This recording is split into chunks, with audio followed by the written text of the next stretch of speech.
29 de dezembro de 2024, Mauá.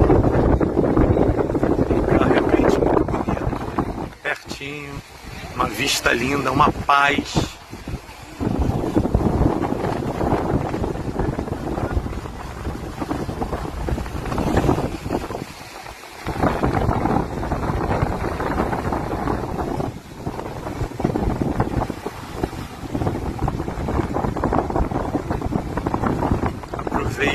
Aproveite a vida.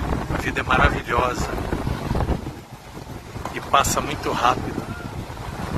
Vamos viver, aproveitar cada minuto.